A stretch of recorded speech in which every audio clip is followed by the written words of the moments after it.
and looking forward to it. Welcome to Deepnight Revelation. We are back finally. Our first game of 2026. We've had some failures to launch due to real life situations. They just keep rearing their ugly heads. Real life. Ugh. Anyways, we are back. We will be picking up where we left off last year. It sounds like it was a long time ago, but not that long ago. These guys have come into the Kenvab subsector, and initially they found a a ship. I was going to say derelict, but it wasn't quite derelict. It was just messed up. It got hit by an EMP pulse, and these guys boarded it. Found out that the ship's comms were down. That's why they weren't answering, and it was a ship of legitimate salvagers. So you can call them pirates if you want, but they function on getting legitimate salvage. And so because their ship was down and out, these guys gave them a ride, and the whole passel of them, the Deepnight Revelation and the RSS Leonard Hussey, made its way to where these crew members said that they were based out of, and it is a free port called Rowdlin Port. And there's a number of worlds in system. One system that they passed through had no main world. The main world was actually a large planetoid belt full of miners. And then they made it to Rowdlin Port. And there's a couple of other populated systems in this subsector, but this subsector is the last jumping off point before they cross over to Terminus Point, essentially towards their destination, their final destination point for this expedition. And during their time here at Rowdlin Port, pretty much as soon as they landed, they met a salvage magnate. He has the largest and most profitable salvaging operation on Rowdlin Port, and his name is Tremdon Rainer. And Tremdon Rainer basically has collected, I mean, aside from money, he has collected a whole bunch of various oddities. He has a large amount of property, a large home, mansion.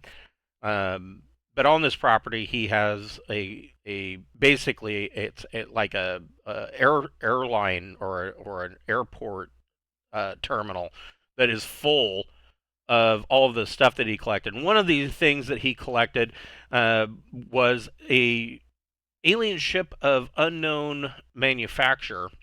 And the strange thing about this ship has a couple of strange things. First of all, it's a small craft, about the fighter size, so anywhere from 10 to, oh wait, it says it's 24 ton. Is it 24 ton? No, that can't be right.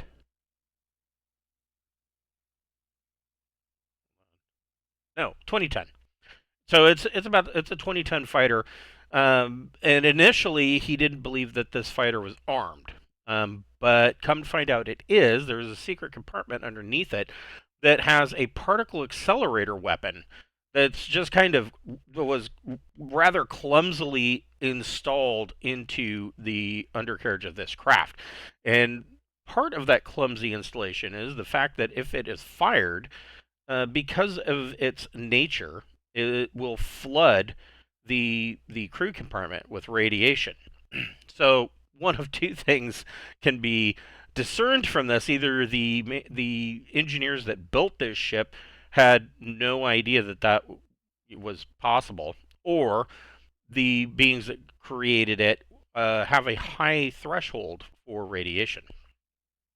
Other things that he had is he had a weapon, a hand weapon. It looked like some kind of particle rifle, but it was designed in such a way that you would have to have large hands with slightly larger than human length fingers in order to operate it. Anybody of a normal size, like a human or a Varker or an Aslan, they would be at a -2 to use it because of the actual grip on it is so vast. There's a distance between the bottom of the thumb and the trigger finger, and so they would be at a -2 to use it.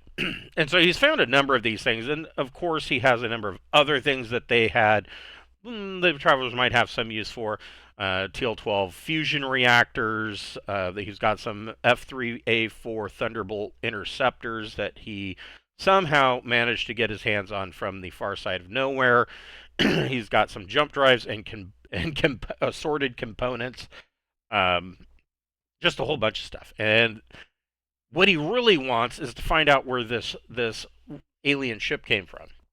And he has finally narrowed it down, and he believes that there is a ship or a system that is coreward of Rowdlin Port, quite a distance for them, because their ships mostly have J1. He is thinking that that the travelers, if they travel there, he's under the impression that they're going to be gone for months, and they haven't done anything to allay that. And they just let him believe whatever he wants. But they concocted a deal, and I forget what were you getting in return for that? Do you remember?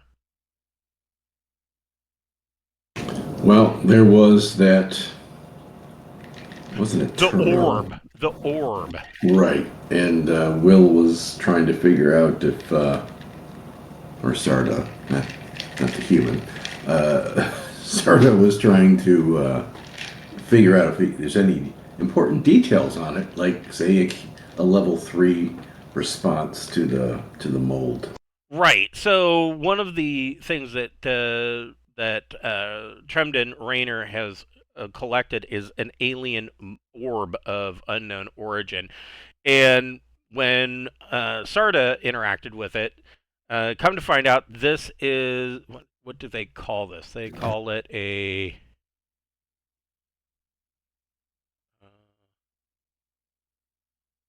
is obviously of droid manufacture.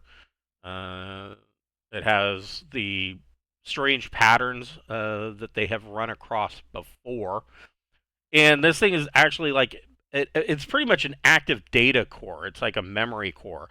And Sarda was able to interact with it and determine all of this. He would have to spend quite a bit more time with it in order to, I was going to say download, but that's perhaps not the correct term. But in order to get anything from this, he's going to have to spend considerable amount more time with it. And so this was the deal, that they would get this orb after they came back with information. And Rainer doesn't even want them to necessarily go and loot the place. He just wants confirmation that this is where everything is, and to come back, and then his people will deal with it from there. So it should be a simple scouting mission. And that's where we left off. Before we get started, I would like to mention that we do have, or I do have, a new book out for those that play Castles and Crusades or Old School Essentials. It is The Sunken Fortress of Varkuth. It just came out today, so that's over on DriveThruRPG. Also, I have sent the files to the printer for the Castles and Crusades edition of Werewolves of Lendon and for The Sunken Fortress of Varkuth. And so as soon as those get approved, we'll be able to order proofs. So 6 weeks-ish, 4 to 6 weeks, I should be able to put up print-on-demand versions of both of those books. So I'm guessing sometime end of February. All right, so is there anything that you wanted to do on Rowdlin Port before you leave? And the other question number 2 is, are you having the RSS Leonard Hussey go with you, or Husey go with you, or are you having them stay here? And I don't know, not that there's really a fort to hold down, but I'm not sure how you wanted to do this. You guys are kind of running the show on this. Did we want to do? I mean, this world is This world has a average tech level of 9, so I'm not sure if there's anything that you did end up getting a pile of credits. The I forget what they're called, but no currency. The transmed. So you got a number of a pile of these transmed currency that they use in this subsector. It's pretty much a 1-to-1 ratio for imperial credits, but of course they're going to take imperial credits because they don't know what the empire is. So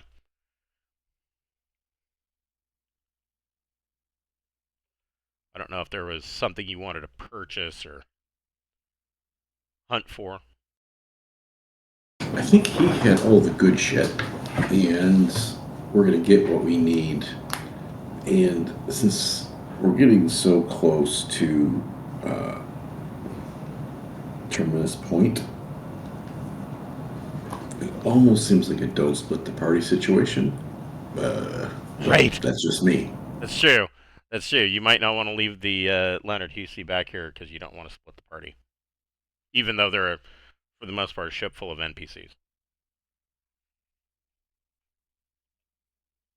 Yeah, I'm on board with the not splitting the party thing. Okay. I mean, It may be full of NPCs, but their cannons still work. That's true. And the Leonard Husey is a jump force ship, so that shouldn't be too big of a deal. I knew there was a reason why I had this book that I opted to not open.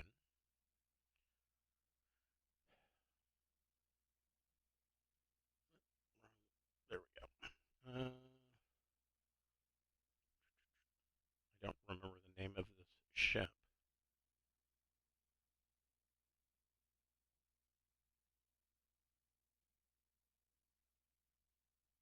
It is.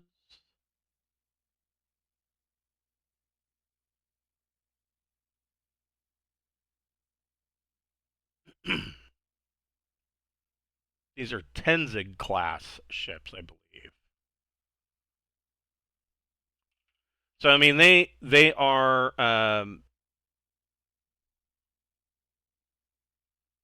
they are J4, so they can keep up with you. They are obviously considerably smaller.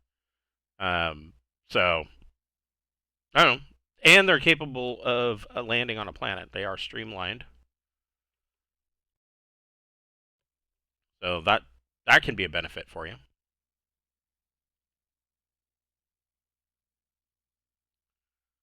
All right, so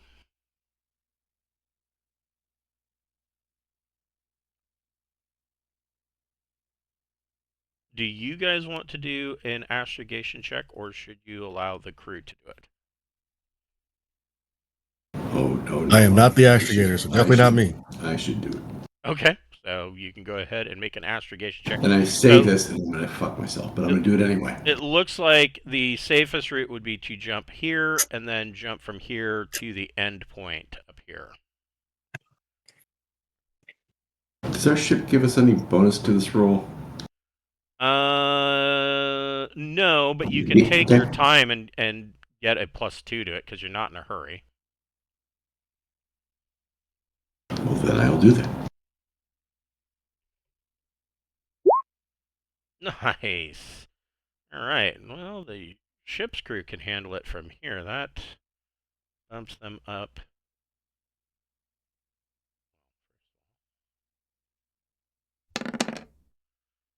Okay. Your astrogation check gives them a +3 or a 12 for jump, and there's no miss jump. Both ships are able to make it to this next system. Now, this next system is a little bit higher tech level. You note this by the ships in the pattern around this world. Looks roughly like a tech level 11 world, but you're still not. I mean, they obviously are a little bit more technologically advanced. It is a high industrial world, large cities. What does it say? Get that out of my way so I can read it. Go.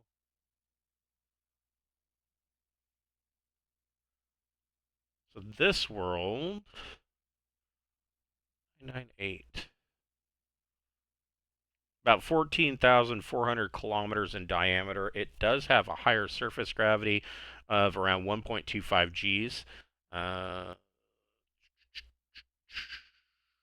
Dense, tainted atmosphere, not unexpected. Tainted because of the high industrial capacity of the world. 1.5 to 2.4 or 2.49 pressure. What would that be? Kilopascal? 8. 76 to 85% water, which is why it's a high density world. 500 about 500,000 people live in this one city on the world, and they have a civil service bureaucracy. Ruling functions are performed by government agencies employing individuals selected for their expertise. I mean, the place sounds like it might be a okay place to live. And they only have a law level of 4. Light assault weapons and submachine guns are banned, and cloth armor is banned. The question is, they do have a gas giant. And they've got a Class C starport, including a high port. Are you wanting to dock to refuel, or are you wanting to do wilderness refueling and move on without making a whole lot of contact? You guys jumping into system, not so much the Leonard Husey, but Deepnight Revelation being around 75,000 tons. They already have noticed you. And it's hard not to.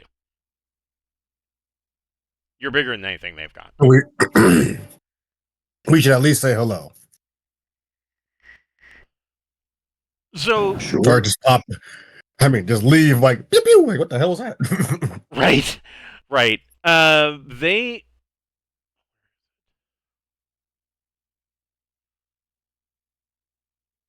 They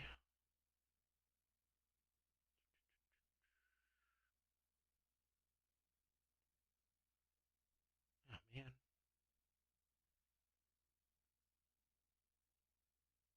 What would be great is if these weren't all in different books. I know I'm wishing, but it would be great.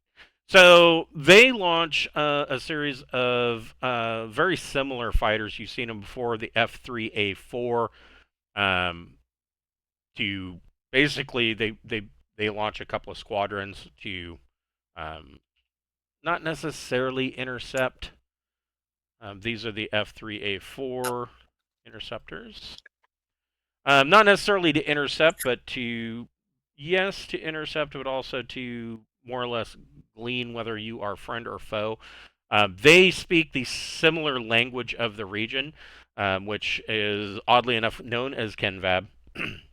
Kenvab is kind of the unofficial name of this subsector. I don't think that any of the worlds here really bothered to give it a name. It's just kind of the name that the text, the comms text aboard Revelation kind of gave it, because that's the language that they speak, and it is kind of a trade language. It's almost like thieves' cant, where they'll be talking about something that sounds like one thing, but really it means something different.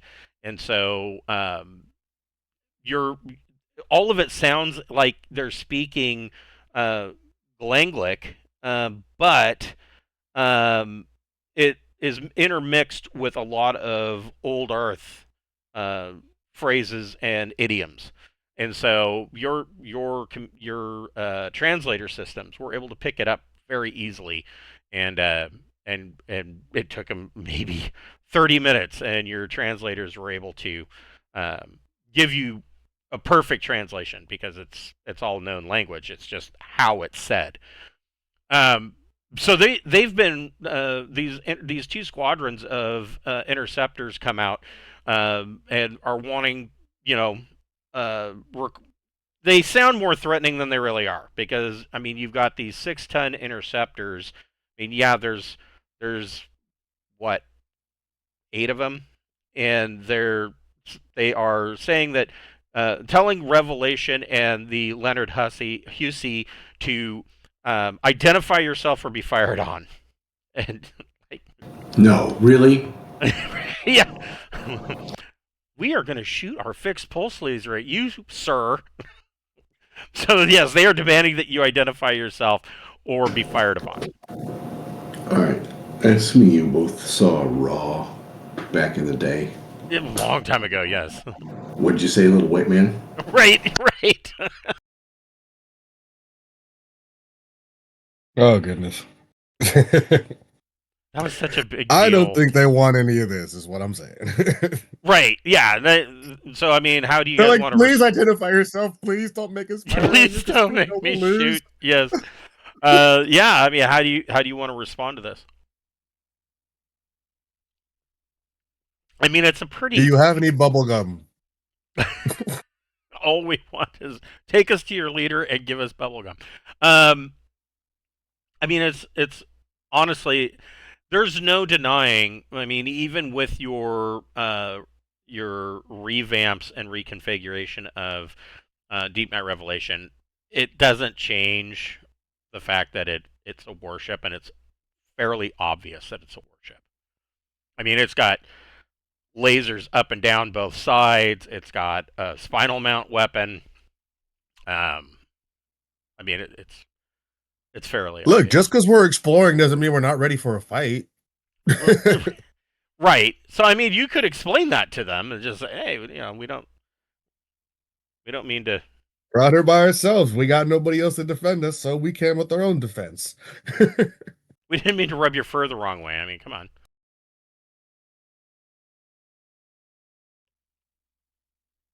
So I mean, With the Deepnight Revelation, I respond, I guess. Will's much better at the diplomacy thing than I am. yeah, true. This is the Deepnight Revelation. We are passing through. Okay, so you're just saying you're passing through. And the Filthy Hussy is our support ship. Okay. So you can make your choice, either diplomat or persuasion plus social. That's my. Yeah, I'm fucked either way.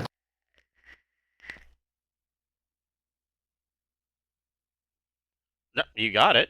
We have come for your women. Yes. So We come for your daughter, Chuck. yeah, they kind of they accept your communication. The interceptors receive a stand down order, kind of not necessarily a stand down, but to stay alert.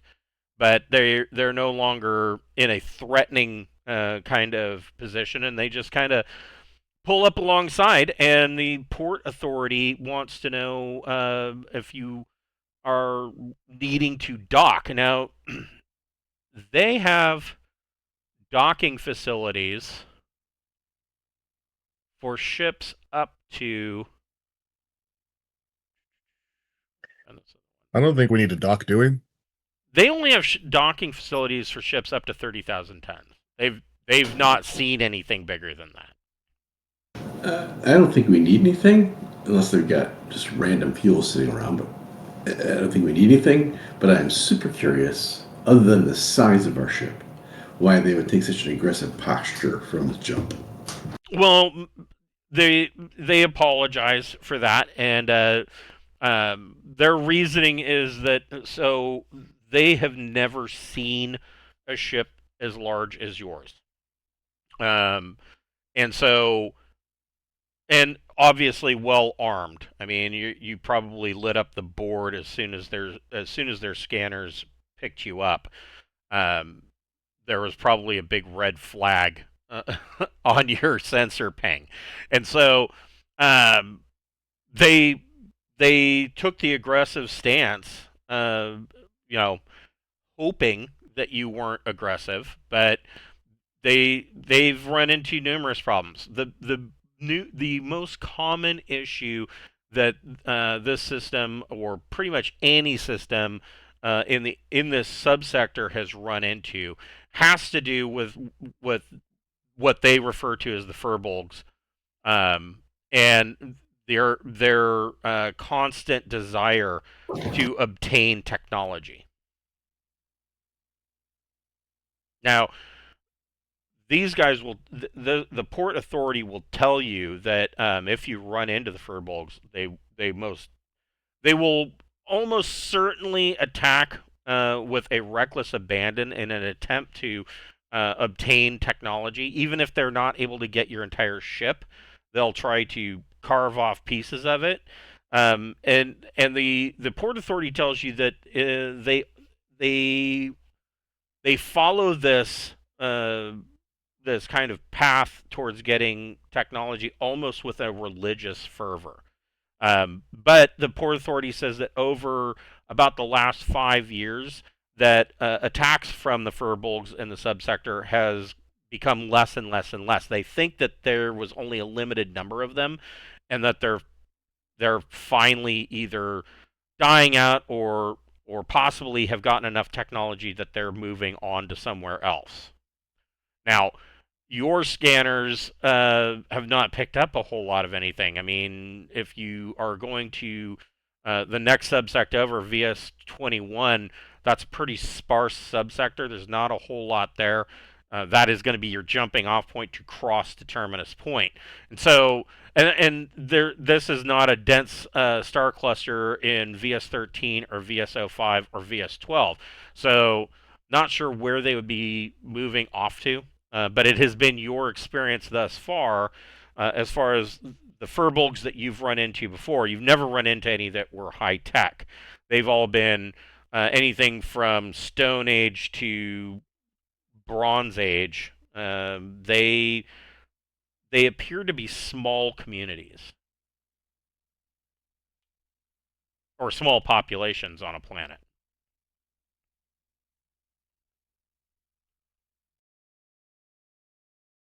So I mean, he apologizes. He said, "We didn't know who you were, and you're well armed." I mean, I respect it. Well, I mean, at least they were willing to give it the good old college try with their their intercept. I mean, look, at least what they're saying is, look, we might get you might wreck us easily, but we're gonna swing at least. We're gonna fight. Right, better to go down swinging. So that they tell you that that they offer refueling, although they only have docking berths for ships up to 30,000 tons. They have a full high port, tech level 11 high port class C. They don't know classes, but your sensors would place it in or around the class C range. I believe. Take a look here.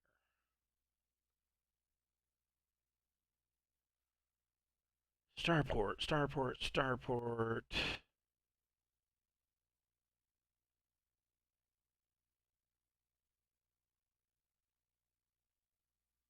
I forget what a Class C starport is available. There we go. So they have a shipyard that can basically build and repair small craft. But they do have a high port. They do not have. Their high port is their military base, but they don't have anything like a scout base or anything like that. So aside from that.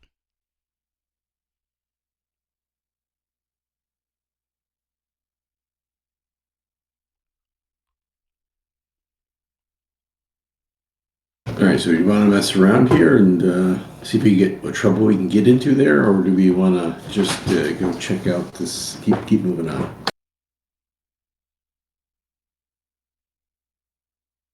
I mean, I'm like refuel and keep it going. They're like, there's nothing here that we want. We just happen to run into people on our way through.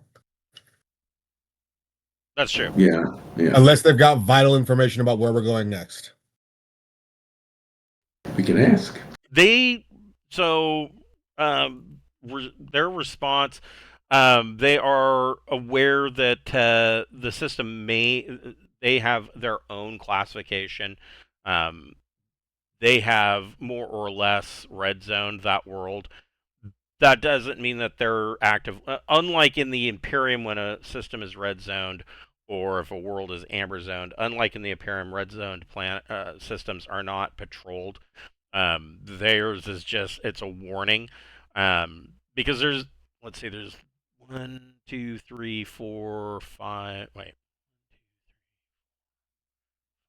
six.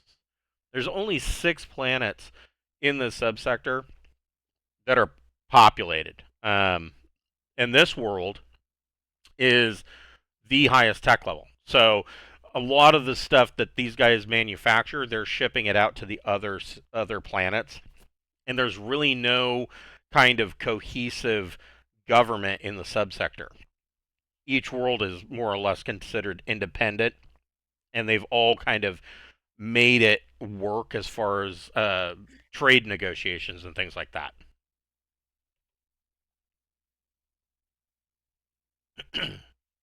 So, I mean, if you wanted to just refuel and move on, you certainly could.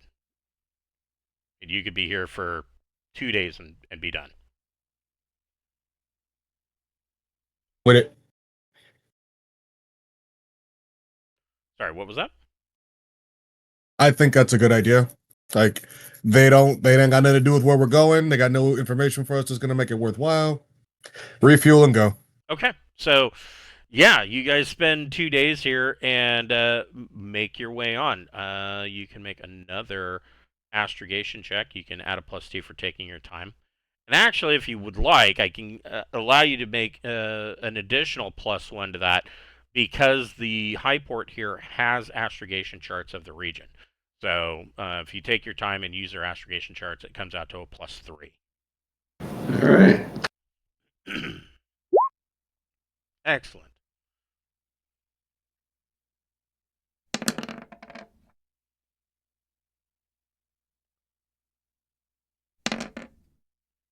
Okay. No mischief. I'm gonna miss this level of education. when you get a new character, yeah. I don't know. You might roll lucky again. Who knows? So, and that's 2 weeks in jump. You can add two 1 week to your study period. So 2 weeks to your study. Ooh. Does that trigger anything? I need 2 more. I need 1 more. Well, don't worry. There's always the return trip. So you guys come into this system according to the star charts from that high port. You've picked up that this is known as the Carndless system, and there is a large gas giant. Now, in this system, like there isn't a whole lot of the system's weird. I'll just say that. So most of these worlds are rocky or ice balls.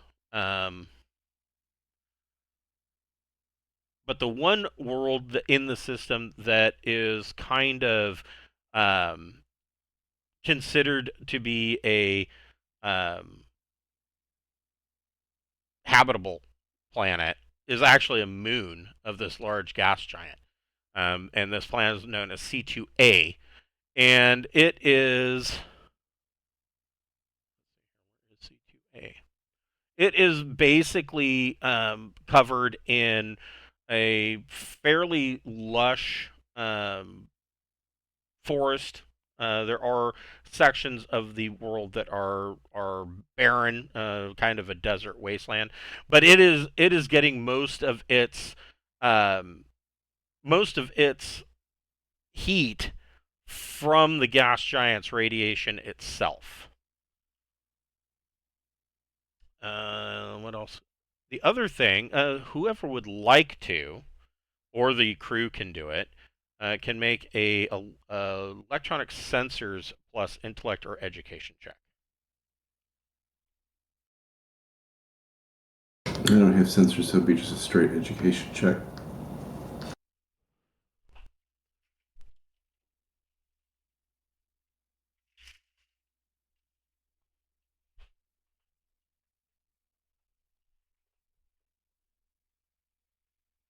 All right, so you are picking up.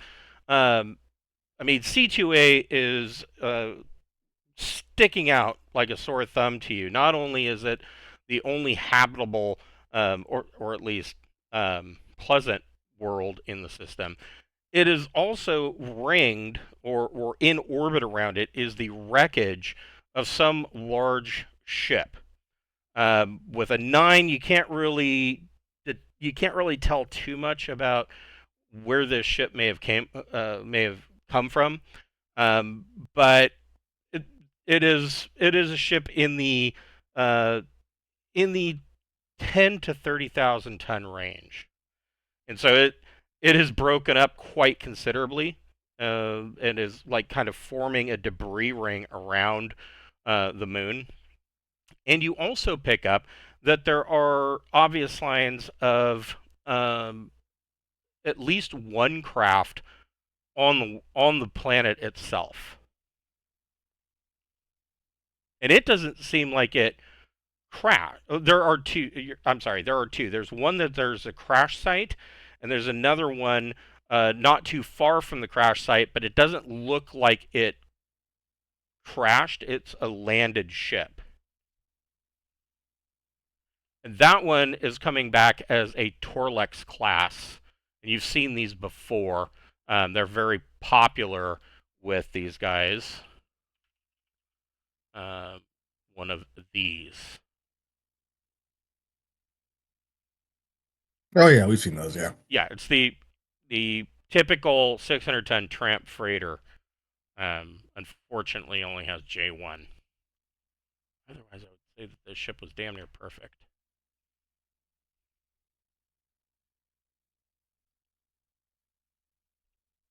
So you're seeing that one of these has landed on the planet.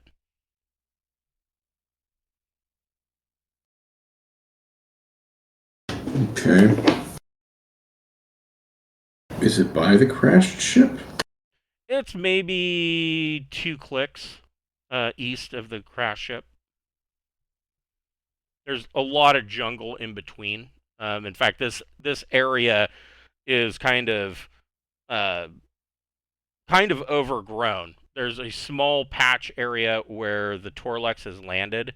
Um, Possibly that wasn't an intentional landing site. The crash site basically just tore a big gash through the jungle.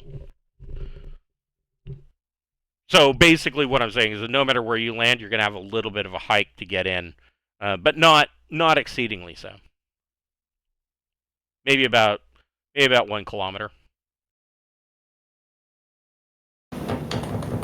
Unless we make a crash site or Unless, make a yes, landing site. yes. I mean, you could make your own landing site. We'll just drop some of these here nukes and some Agent Orange and. I was thinking the particle accelerator, but that would also work. Daisy cutter. Which you guys, I was actually impressed. You guys actually have daisy cutters on the Deepnight Revelation. I mean, do we Like really want to thunder have to like blows. go through a bunch of jungle? Is it a problem to just clear an area? I mean, it's it's extra work for very little gain. Oh, okay. Um, Alrighty, let's land and go exploring. yeah, their description of their hyperbaric charge is that it is. They're calling it a large hand grenade. Um,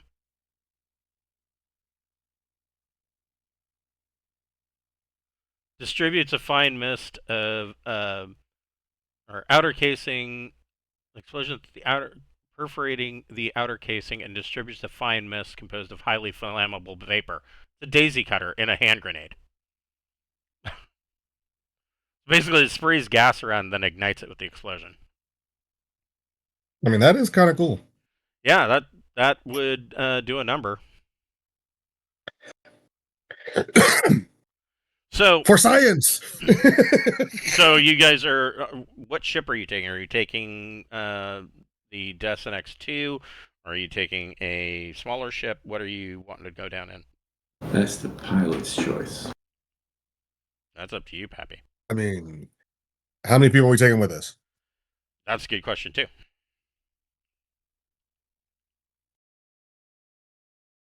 I feel like we should take enough to get this job done easily.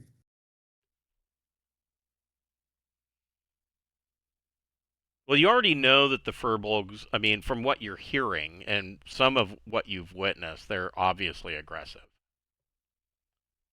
Yeah, I'm like, I'm not trying to go down there unequipped for a fight. Definitely got to bring some people that can handle. I mean, A few extra crew members with some extra guns, I think. okay. A squad? I think a squad. But Yeah, squad. Yeah. Okay. All right.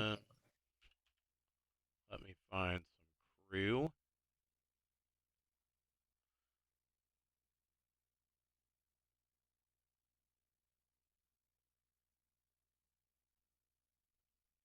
So you get 6 people from security. They are armed. Pretty typically, they are going to be wearing. red shirts. Yeah, they're red shirts for sure.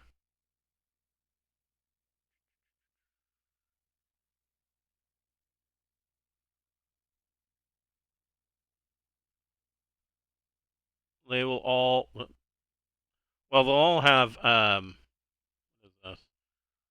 They'll have a field knife. They'll be armed with Instel Arms Deepnight carbines. 3 of them, or I'm sorry, 4 of them will have Deepnight carbines. One of them will be armed with Instel Arms PSW-15 plasma support weapon. And they will all have sidearms of oh, here we go, sidearms. And they will all be armed with Instel Arms IS-4 Gauss pistols. And they will be wearing standard body armor, which is lackluster, but that's what they've got.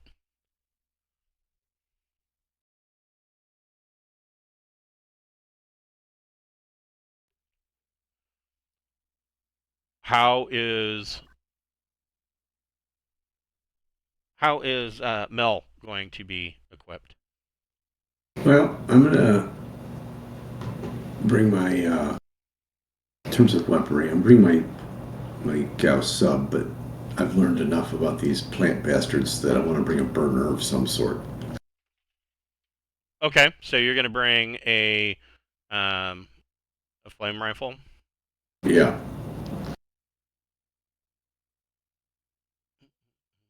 It is a good idea. And I'm bringing my Ichi suit.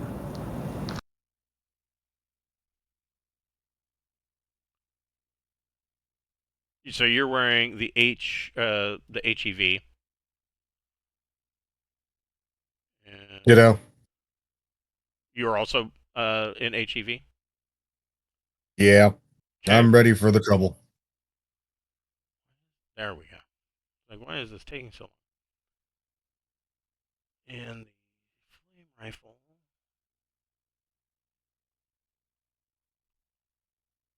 And I'll let him finish his thing. That's what I'm bringing. That's it. You're just bringing the flame rifle? Oh, let me have my Gauss subby. Okay. Okay. Why am I not finding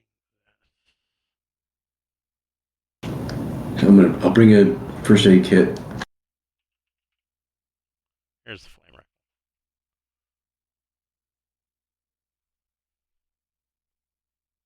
rifle. So 4D with blast 3. How is Pappy equipped? Pappy only has one way of being equipped, and that's with his laser rifle. Okay, so you are going laser sidearm as well. Yep. All right, so you're going all laser all the time. Man, between the two of you, I don't know that you really need those 6 guys in their crappy. What we need is for other people to draw fire sometimes. Right. True. Very true. Let me take a look real quick. They can carry gear. They can make life easy if we have to load stuff quickly on the way out. Right.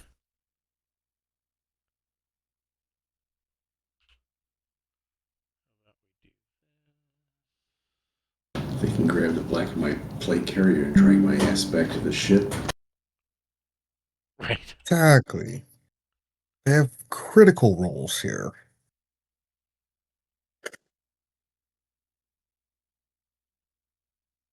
Not to be confused with that other thing. The non-critical role.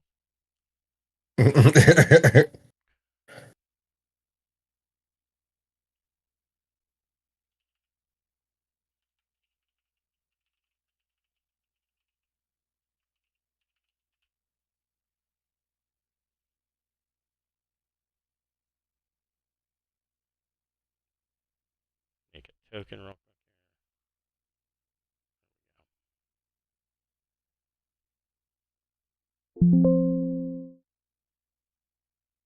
All right. So, so you got these 6 guys. I mean, you could take a pinnace if you wanted to. That would, I mean, that would easily, it should easily fit everything that you guys would. I was thinking pinnace, honestly. It'll have room for the people plus little whatever extra stuff we happen to find when we get there. Right. And I mean, you're not planning on being here long enough to really need a whole lot more than that.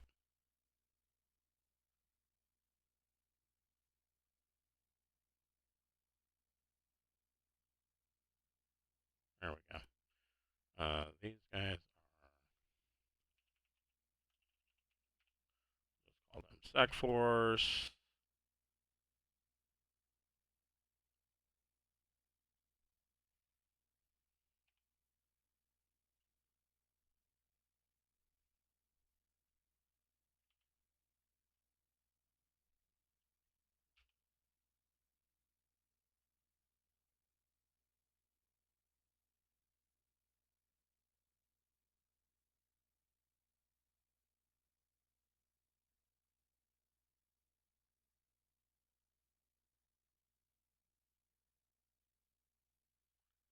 And this guy I will rename so that we know he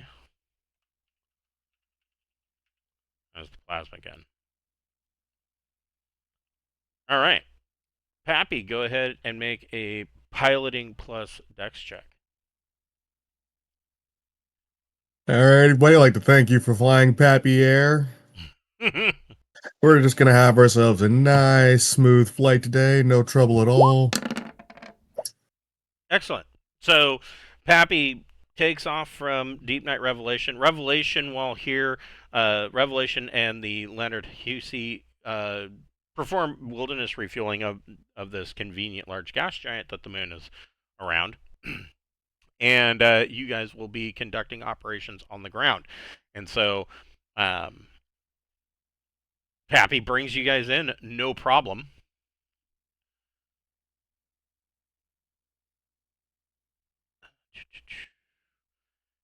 And Pappy, as you are coming in, you can see that there was this crash site, and so there's this big gouge through the jungle.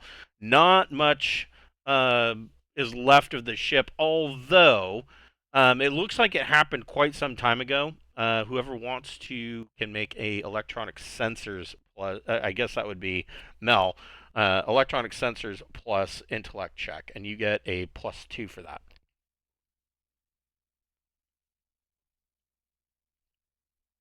So electronics and what? Plus Electronic two? sensors plus intellect or education +2. Nice. So there's not. It looks like much of this crash site, at least to what you're seeing on the sensors, looks like it's been picked over.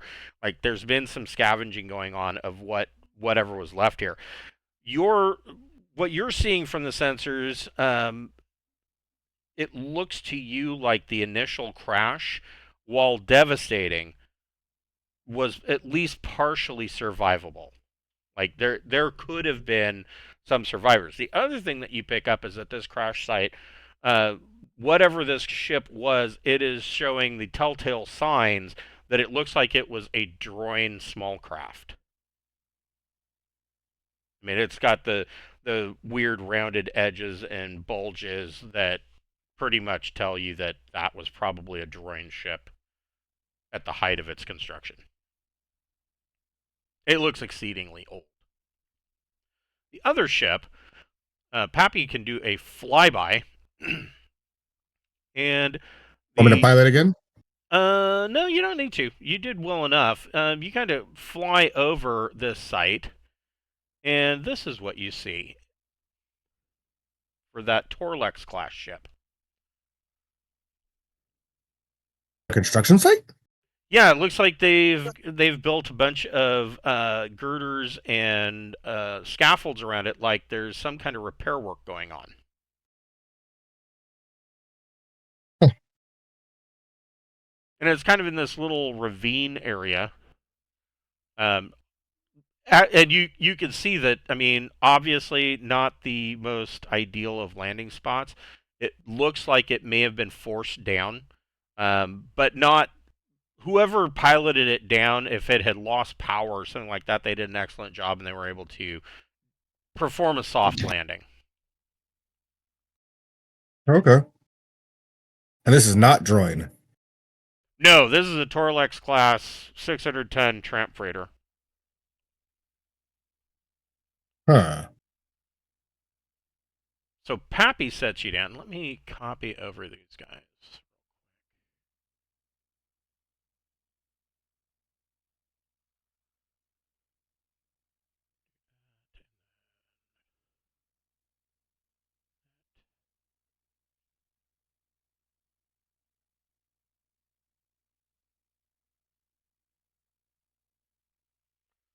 And Sarda's not with us.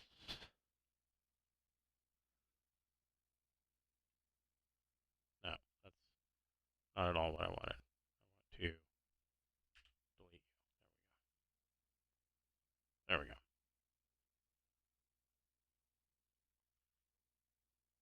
He's probably going to take point since he's got the plasma gun.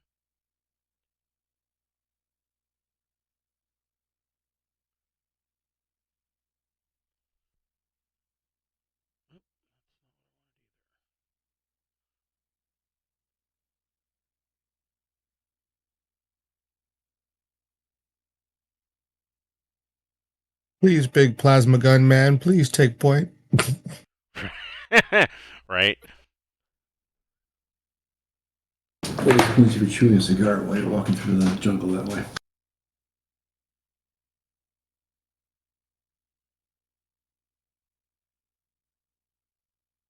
There we go. So you guys land and kind of start making your way through this jungle brush, and it's the jungle brush here. So first of all, the because of its proximity to this gas giant, there is a little bit more gravity. There's about 1.2 G's on this moon, and so stepping off of the pinnace, you guys are kind of immediately weighted down. Not not to the point where you're not able to move, but I would say you're probably if you're normal amount that you can run. Let's say that you were able to do 2 clicks normally on a hike, heavily burdened. You're probably only going to be able to do about a half a click or maybe zero point 0.8. It's enough that it is taxing you. But because of the higher gravity, you notice that these trees are not like super tall, and most of the bushes kind of grow fat rather than tall.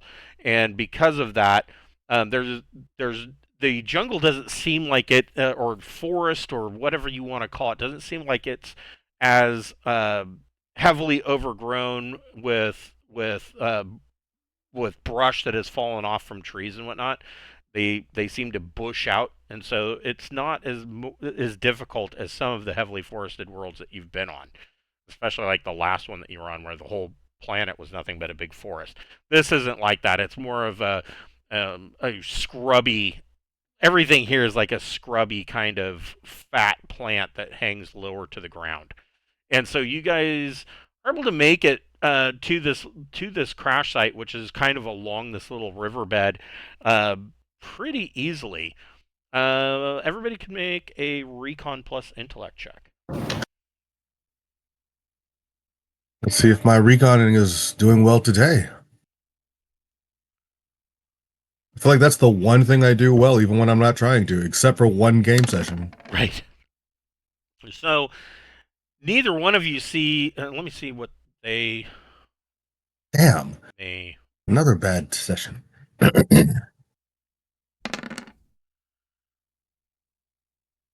I talked myself into a bad roll.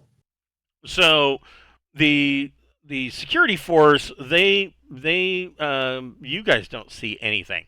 The security force, however, they note that there is obvious signs around. They don't see anything currently active around the site, but they do note that there are telltale signs that somebody has been around here recently, and one of them points out like a series of broken or trampled brush or things of that nature. There are some muddy footprints on one side of this little river. Things like that. This creek here doesn't seem like it's a bubbling brook. It's not, it's not beyond your means. If you step into it, the deepest it's going to go is maybe mid calf, and that's if you miss a rock.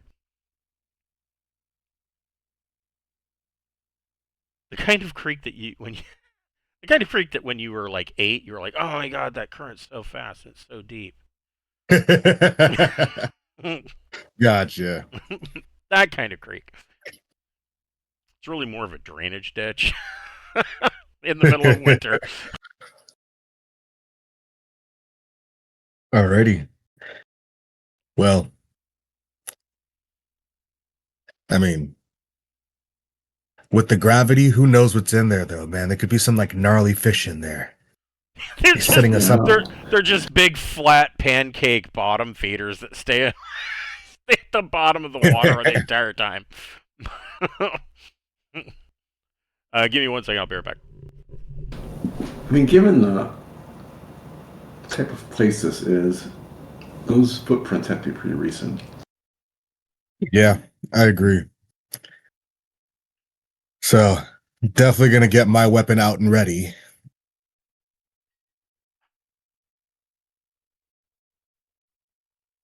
I mean, like you said, it was a few footprints and like disturbed brush, right? He just stepped away. Yeah. But yes, that's what he said. I believe in us. We got this. All right. So, what is your plan, commanders?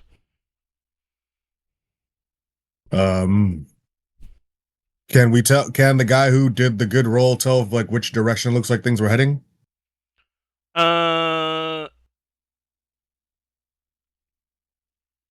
Yes. From what he's seeing here, they were kind of going pretty much the same direction you want to go. There's All right, cool. at least one person going this way, He sees up here, he says that from here he can see that a number of people were going in multiple directions around the ship. And it seems like this happened, according to what he's seeing from the tracks, it was fairly recently, within the past couple of days. But from what you guys are seeing, you're not seeing any activity around the ship currently now at all. Okay. No activity right now. There was a lot of activity recently. Do the steps look more rushed, or does it look kind of like just like a steady march?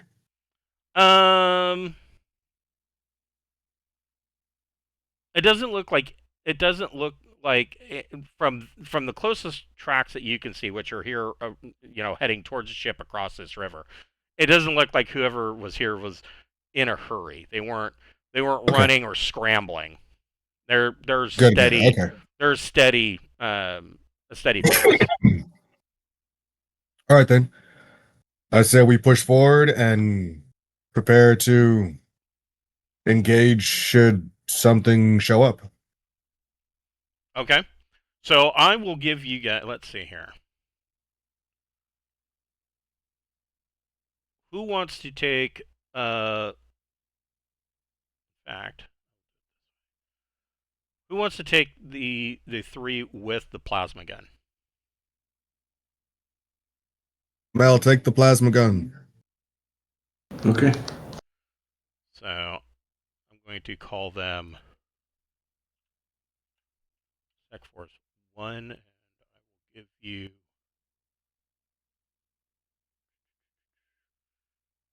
control.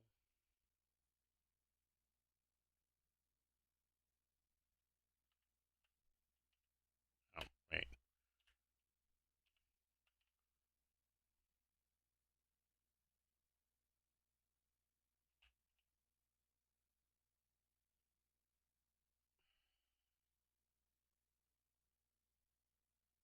Jack control.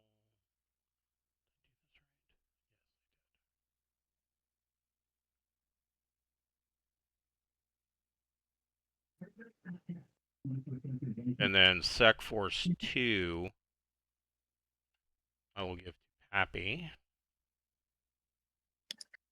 I can move mine. Yeah, I can move on. Perfect. Well, I don't know. I can move one of them, so I'm assuming the other 3 are to come with it. Reasonable test. You should be able to do all of them.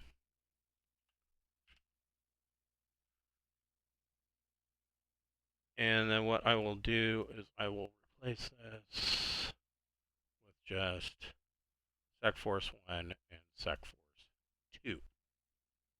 There we go. That works better. So, Mel, where do you and Sec Force 1 want to move to? They have this. All right. So with the How far can I move through the water? So you should be able to move. That's a really good question.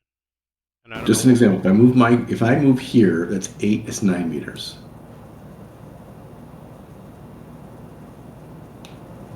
Just an example. I think it depends. Move myself back. Movement page 136. All right.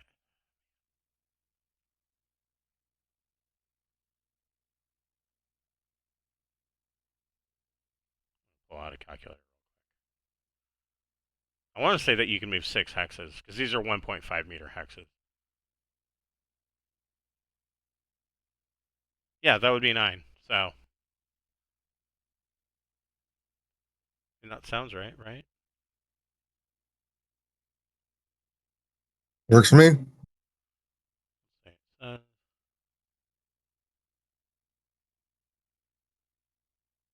oh, that's not what I wanted. Combat.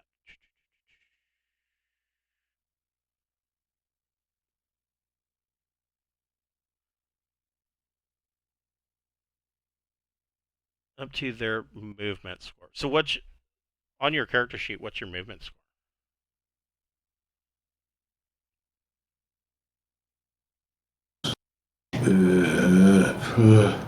Where am I looking at that? That be in the. It's not on skills. Good question. I'll look at your sheet. Let's see here. It's not on Prime. Interesting.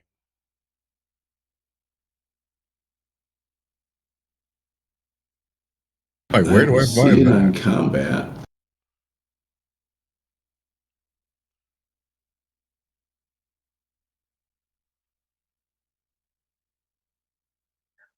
I don't see it. Okay, hold on here. I don't know why I'm brain farting on this. Prone will quarter a traveler's movement score, right? That may be.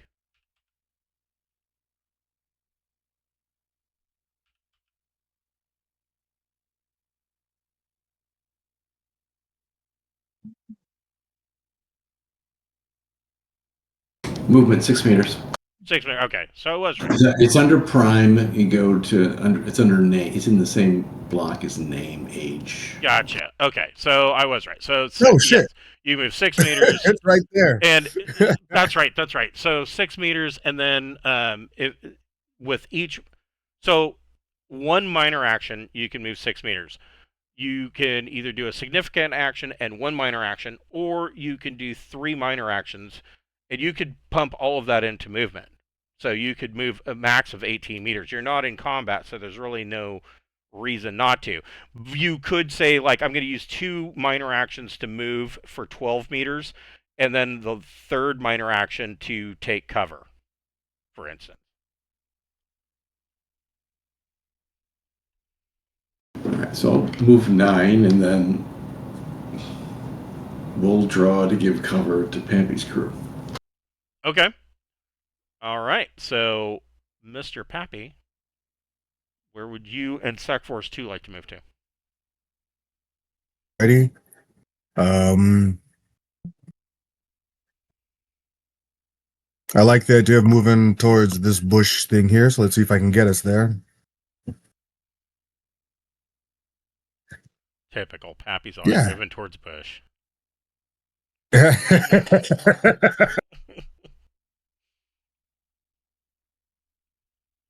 Oh, shit. Okay. Then, yeah, I'm going to move this guy, and I'm going to move all 3. Can I move all 3 of them at the same time? Yeah, you should be able to draw a square around him. Yes. Okay, cool. Move these 3 to here. And then Pappy will just go full move. That's 18. That's full move, right? 18 would be all 3 minor actions. Yeah. Yeah, okay. Pappy's just going to move to there. Okay. Because I don't see any people. That doesn't mean cover won't be necessary. Yeah, getting those 2 books published today. Well, 3 books, really. My brain's fried. But somehow. That's awesome, by the way. Thank you. Yes. So somehow. So I got done proofing and editing the 1 book, and I was like, all right, well, now, the next phase is you pay for a month of Adobe InDesign. And I don't know if you've ever used it. I fucking hate Adobe InDesign. It has a graphical user interface that looks like it was designed in about 1995, and the only thing that they've really updated with it is the fonts. So it's horrible. It's absolutely terrible. And then on top of that, they want to keep trying to pigeonhole in all the AI features because they claim that it helps you, but it doesn't. All it does is get in your way. It's garbage. But anyways, it's what I have to use in order to do it.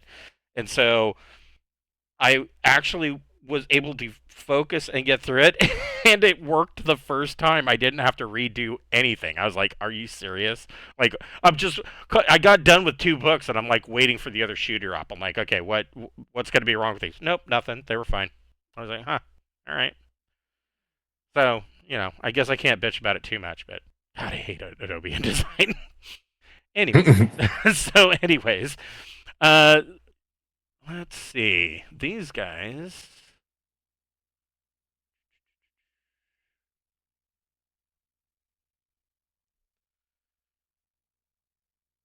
are shit, is what these guys are.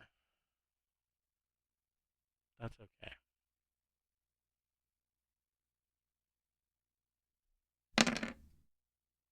Oh, really? Oh man. Okay. Uh. Huh.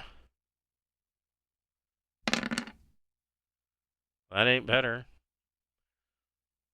The SAC Force guys point out to both of you that there are some creatures moving in the bushes up here and over here, and I will allow both of you to make Recon plus Intellect checks.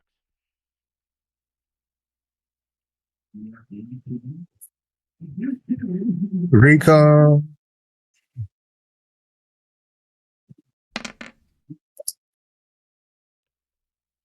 So both of you get it.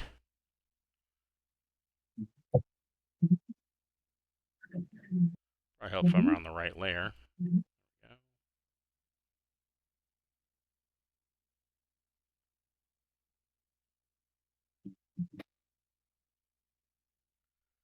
And you can see where these guys are pointing that there are some uh, typical looking furbolgs. I mean, typical as far as what you've seen. They're a little bit shorter than a typical human, maybe a little bit stockier. The other thing that occurs to you about furbolgs is their hands are a little bit bigger. And these guys are squatting down in the brush, kind of keeping an eye on this ship. It is. I mean, are you guys aren't being particularly stealthy? Now, when you say hands are a little bit bigger, not bigger like that gun that we saw, right? Yeah, exactly like the gun that you saw. Oh, shit.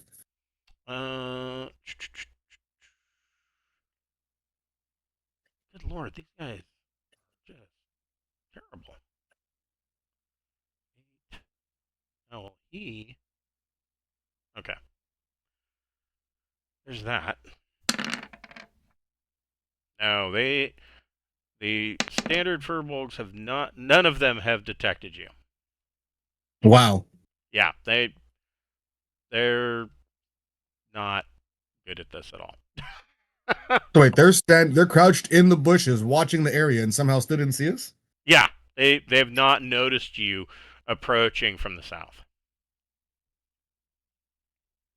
Now Okay. your sec force guys, of course, are um, dropping into. They're not Marines, but they're at least dropping into a modicum um, of an assault type position. You know, a crouch. These guys are mostly um, they're mostly used for shipboard type stuff. This is one of the few. They're not a special assault force of any kind. They are shipboard security, um, but it's what you've got on Deepnight Revelation. But they're doing their best to, you know, mimic a SEAL team. Really, we didn't go out with any like CAG level, like teams level guys. Like not You one. don't. Yeah, I mean the only one that I mean there's Alex Venati, but she's not even really that good. There's only like maybe two or three um, that are aboard the ship that are um, kind of the the higher level of of uh, of military kind of situations. For the most part, most of the ship's crew, these security guys, like I said, they are adequate security. They've learned a lot, over the past 8 9 years, but they're not. I mean, they're still they didn't go through special forces training or anything like that. Oh, that's what.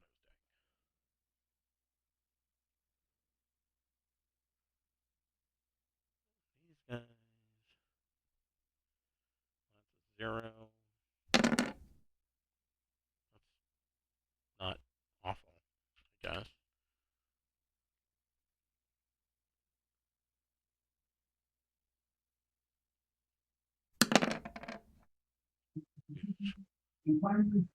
You guys can go ahead and roll initiative. Okay.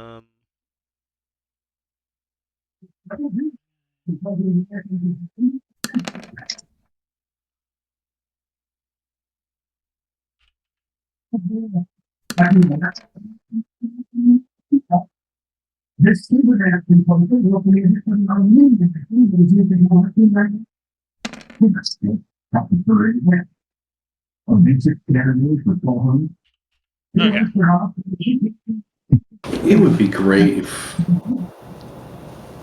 they allowed me to drag this screen off. Yes. To another Instead monitor. of like locking it. Yes. Or even just like partially off screen. So it could be partially. So the way I do it is I'm using the activity in Roll20, and at the bottom of Roll20 you can click the square with the little arrow in the lower corner, and that will do a pop out. And so I always pop it out, and you can then do that. It separates it from your Discord window. Yes. Well, so I can't get it to separate from the Discord window. I can when I'm in Roll20 on the browser, Right. for sure. But I have not been able to figure it out inside the activity within Discord. So at the bottom where your chat windows are, in the lower right hand corner you should have something that looks like a pen, and then there's a square with an arrow, and then there's a dotted square. The dotted square is for full screen. That's not what you want. The middle square with the little arrow should be a pop out. And that will bring the activity into its own window. I have no idea what the hell you're talking about. It's okay. Let's not stop, Calgrab. Okay. But yeah, once you do that, then you can move the window around wherever you want. My monitor is big enough. I've got one that is a 1080p window with our activity in it, and then I have a smaller window with just PDFs that are basically one page at a time.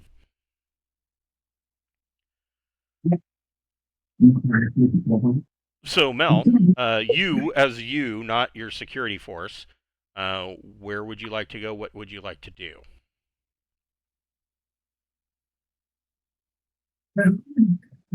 See, this is why you shouldn't let me get distracted by figuring out how to pop that window. Because I didn't look at how the other side was set up. Okay.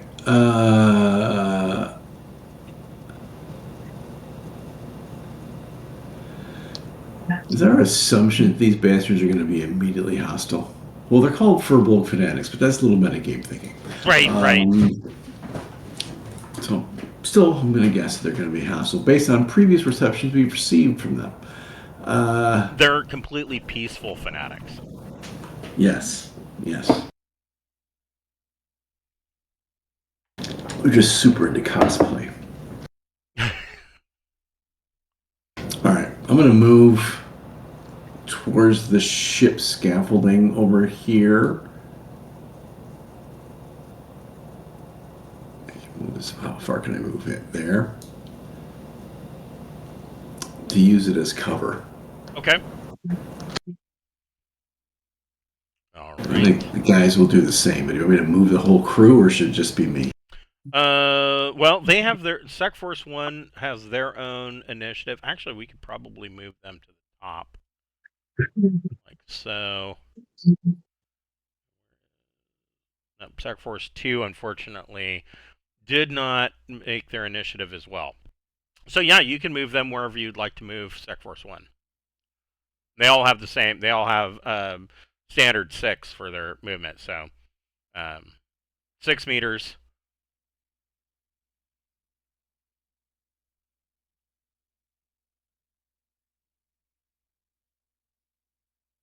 All right, that's 6.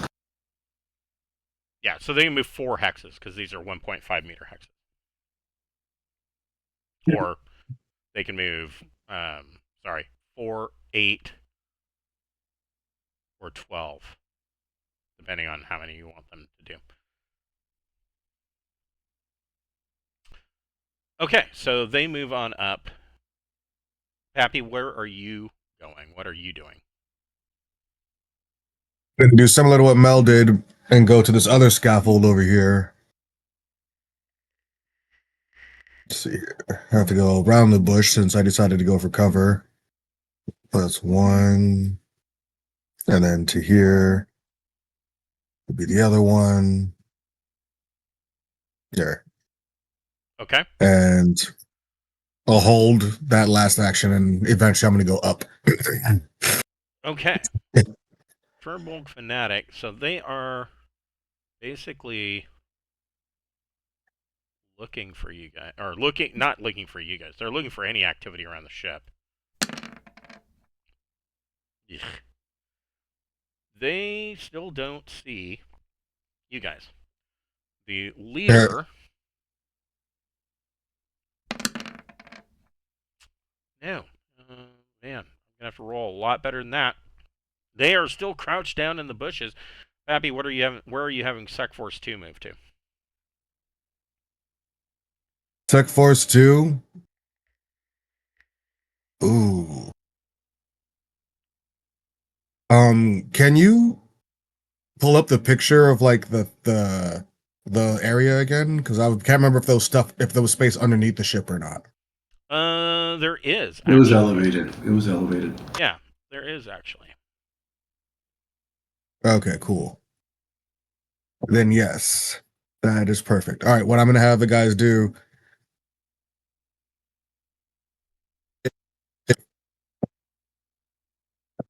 They have the Gausses, right?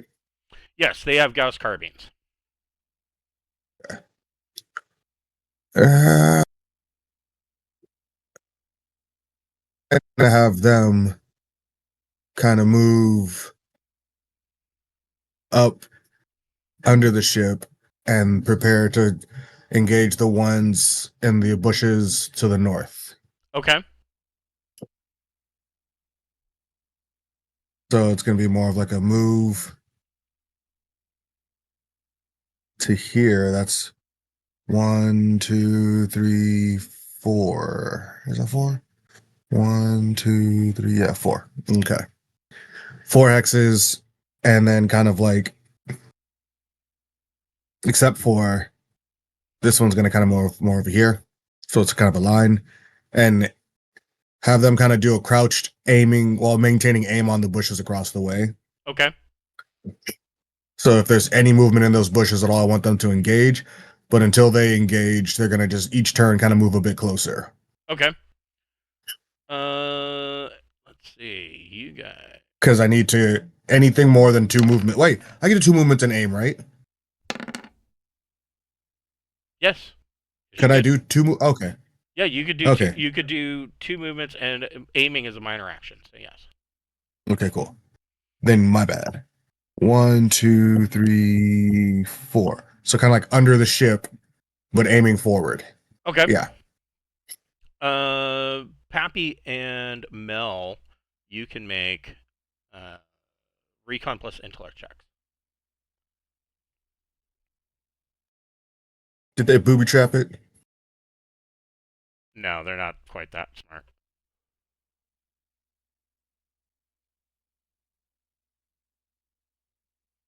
Mel definitely got it. Oh no. So both of you notice 2 different things. So Mel, at this distance, you note that this scaffolding, I mean, it's hard to tell, if this was human manufacture or Furbolg manufacture. But you do see at this range, and Pappy misses it, but underneath the ship, around where the engineering section would be, you can see that there is some additional machinery, obviously not of the same manufacturer as the ship, that has been bolted on. And one of these pieces looks like, um, trying to describe this is odd. So it looks like the core of a brushless motor with a metal rod that is designed to piston through the middle of the brass ring, or the copper ring rather. Does that make sense to you? Think back to when you were a kid and you had a slot. That's what I'm picturing. I'm picturing a very basic generator that we did in physics, maybe Basically, yes. earth So, science. so if you think back to when you were a kid and you saw a slot car racer, right? And Right. if you ever worked on a slot car racer motor, basically what I just described is identical, except that the centerpiece is taken out. So you've just got these two copper rings, and then on the outside there is a piston that is designed to ram through these copper rings, and it seems to be wired in. Oh, Railgun? It is wired into the ship with some heavy cables. You're guessing it's probably into the reactor. What the hell does that do? Do you have engineering power?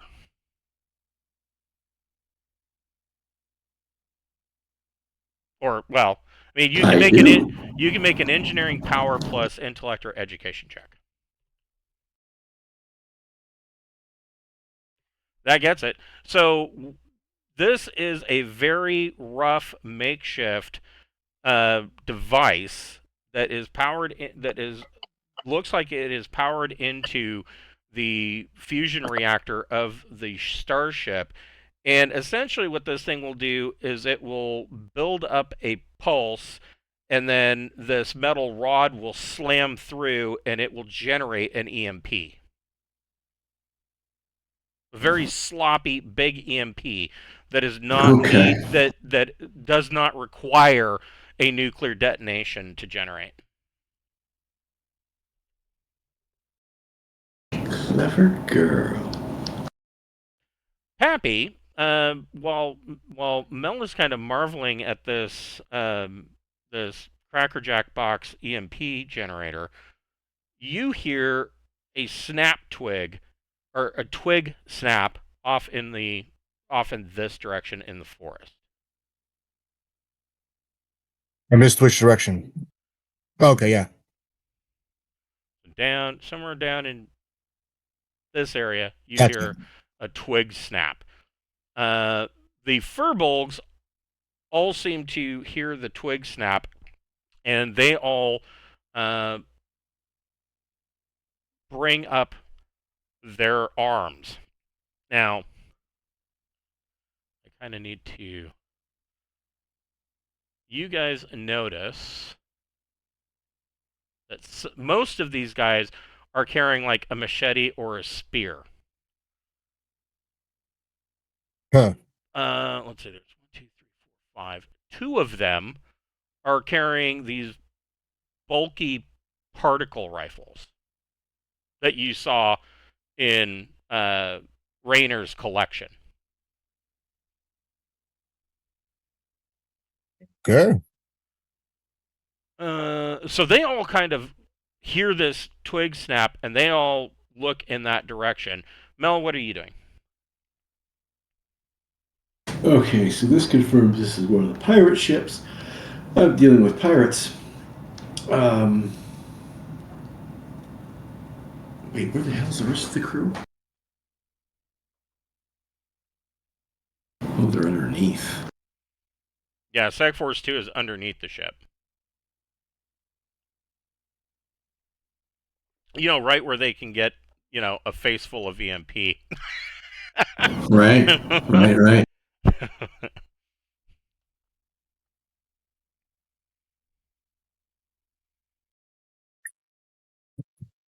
So this I mean, screams like look a on the bright combat side. encounter. Nobody's wearing battle dress.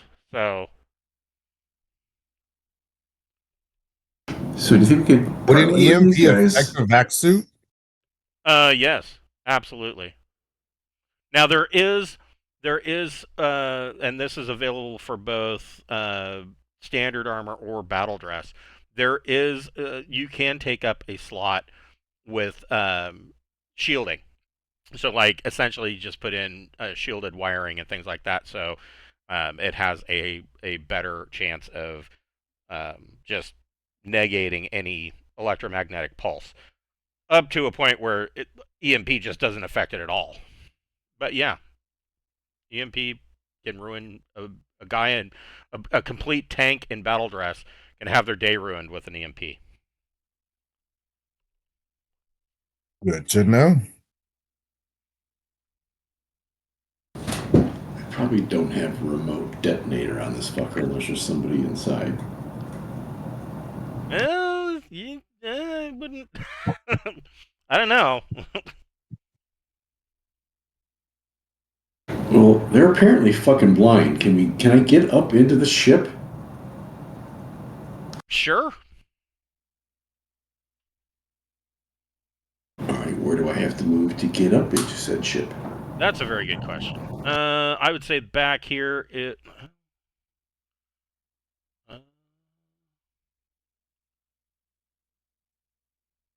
I don't remember if let me see.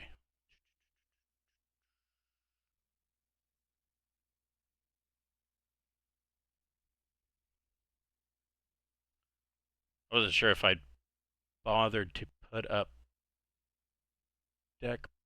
Oh, I did. I did put up.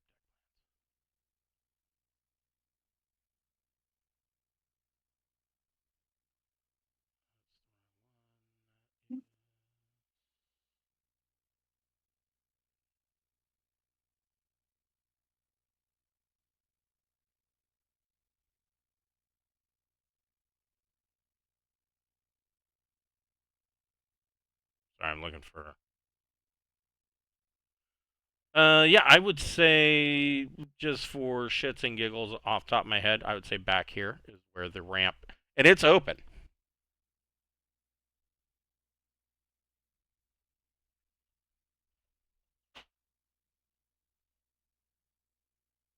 Alright, then I guess I'm moving there. Okay. These guys are gonna get a bonus now that they are on alert.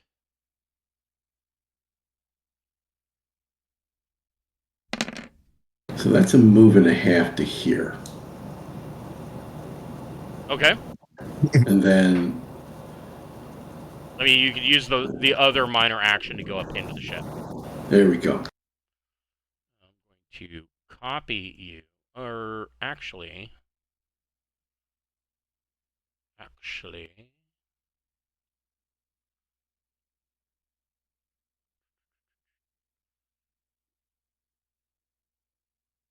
want to move. I want just Jack. It's been a while since I had to do this. I'm going to move Jack over here.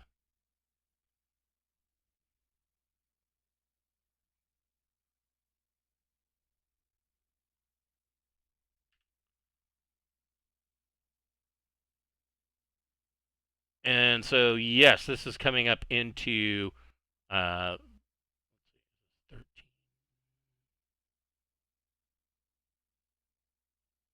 Yes, cargo module on deck 1. And I'm going to make you bigger just because. So you can see these deck plans, right? Yeah. Okay. And Pappy, you don't see the deck plans, right? I don't see a thing. Excellent. Okay. Yay, it worked. So, yeah, you move up into the aft deck 1 cargo hold. The cargo hold, you see in here that there are a number of open crates. That there's, it, and when I say crates, I don't mean like the normal shipping crates that you're used to seeing. These are actual wood crates that have been banged together with roughshod nails, and they are filled with spare parts.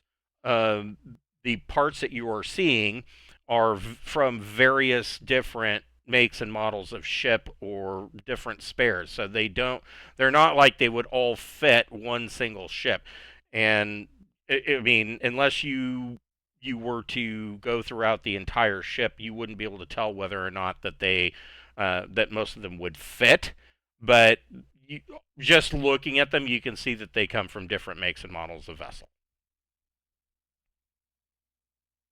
And there is like a spaghetti's nest of wires that are all going out. This iris valve is open to the interior hallway, and there is a rat's nest of wires that are kind of bundled up and tied together with twine that go out the door. They're kind of leaning towards the fore section of the ship.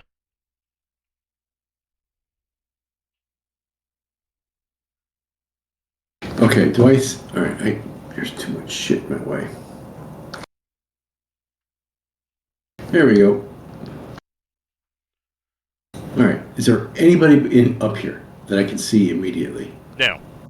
All right, then I turn and aim down the ramp, because I'm assuming the folks are going to come in here recognizing the gates of Thermopylae kind of situation we have here, rather than an open field fight. Right. Okay. So you are aiming. In fact, if that's what you are doing, I will move you back over here. No.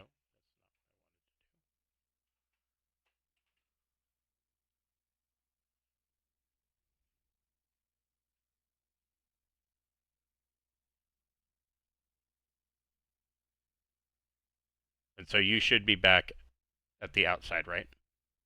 Yeah, I'm going to keep checking behind me, doing the quick check on your 6, but I'm going to try to set up a Thermopylae scenario here. Okay. What are you having your Sec Force 1 do? Following me up. Okay. Okay. Have them move on to wherever you want them to be. That's a move and a half, so I'll bring them up here. Stack up on me.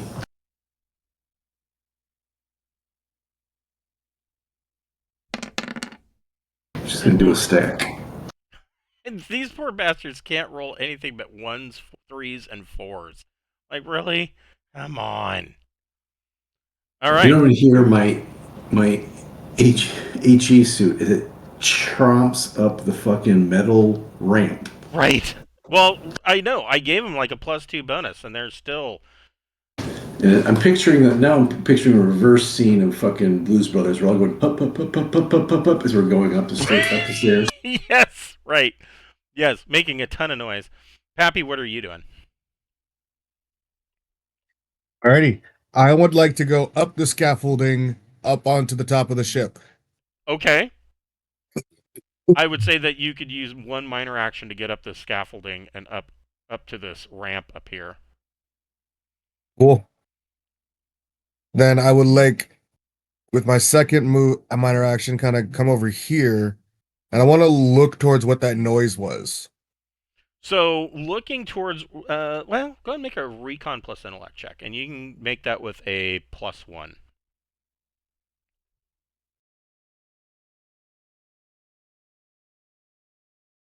Just one. Submit. Ugh. So you do see that there is somebody crouching and moving through the forest, kind of coming this way. They have, in one hand, they are holding what looks like a makeshift spear, and in the other hand, they have an auto pistol. And they appear to be just wearing a torn up, dirty spacer's uniform. Like one sleeve's missing, there's holes in the knees. They've been here a while. But they are, and they've got like a full full ragged growth of beard. It's a guy, and he's attempting to move stealthily through the forest, but he's not doing a very good job. And he doesn't look like a furbolg. No, it's a human. Oh. Probably the crash ship was shot down by these dudes. The Furbolg fanatic.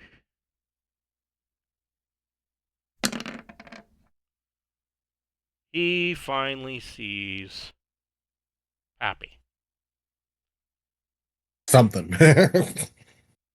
Anything. In which case he Presses the button. yes. Yes, he does. Press the button.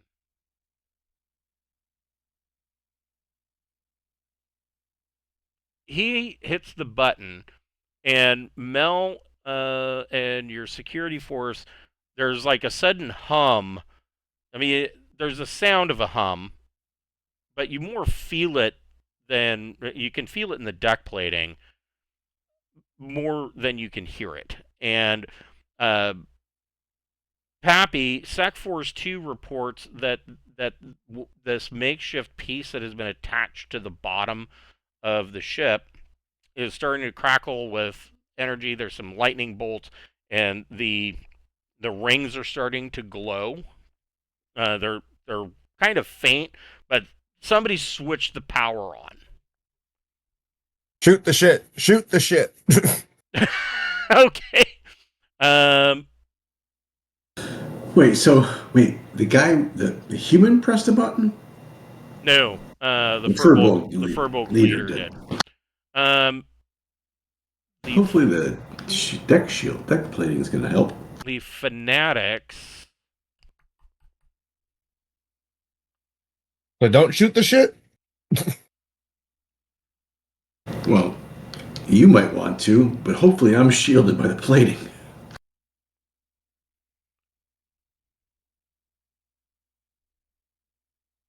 I mean, they might want to. They're literally right next to it. What would an EMP do to people? I mean, they're not even in vac suits. They're just like in standard combat suits. Right, but they're Furbolgs. They don't know that. They also don't. I mean, the other thing is you're not sure what the range on this is. Probably big enough to take another ship out, right? Other ships had fallen to it. Right, this is their attack mode, is to set off an EMP and fuck everything up. Right.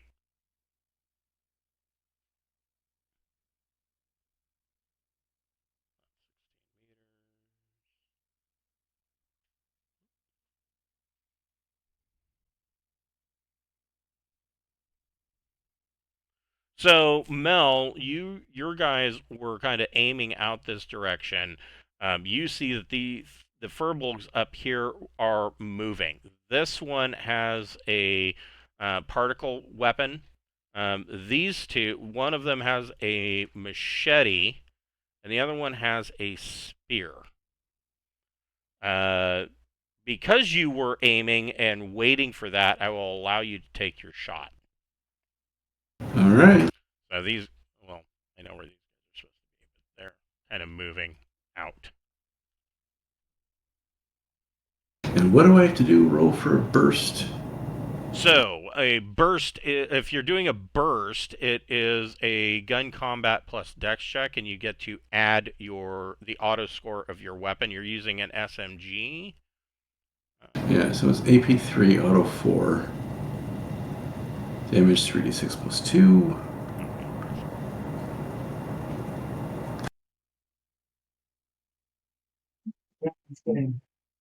Slug rifle chart. For your edification, you have a Gauss submachine gun. It is auto 4. So if you're just doing a burst shot, is your gun combat plus dexterity modifier, and for the damage, you get to add 4 to it. If you do full auto, you get to make 4 rolls. Okay, let's do the burst. I don't know how tough these dudes are at this stage. That's true.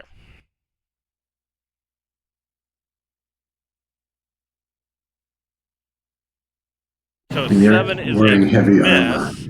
miss. You rip off a round. I didn't add anything for the aim. Oh, So you I get a don't know if +1 for aim, so that is a hit. Which one of these guys are you shooting?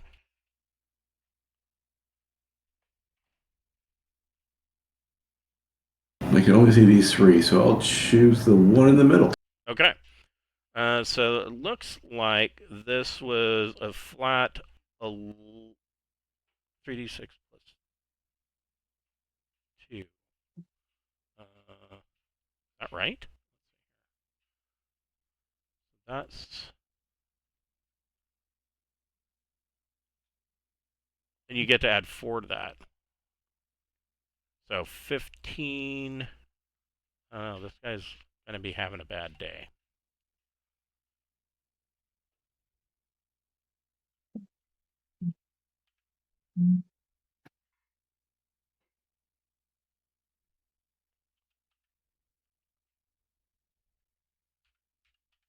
So you tear into this guy with your subby, and he drops like a sack of potatoes. Not necessarily dead, but he's gurgling.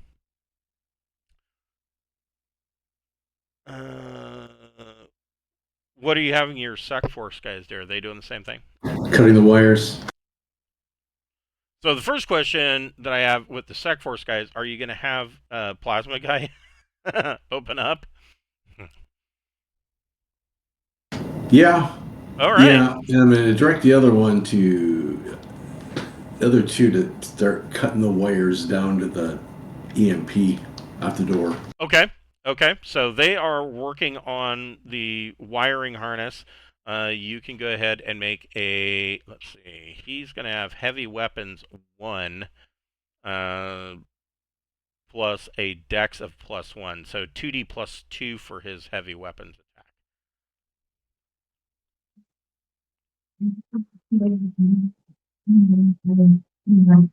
That didn't work. Oh, you forgot the slash. Yep. 10 is a hit. Now that... Oh, boy.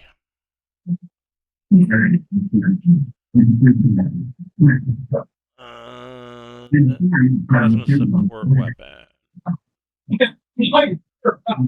Yes, this... So he doesn't get the extra damage because this is a destructive weapon, but you can roll 1d times 10. And which one of these guys is he shooting? I guess left or right. Okay. So 1d times 10. Mostly that's the one guy on my screen now that's not covered up by a fucking window.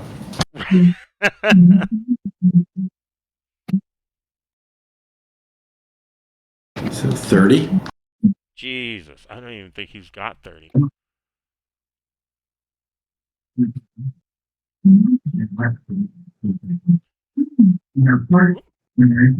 I just accidentally closed the window. There we go.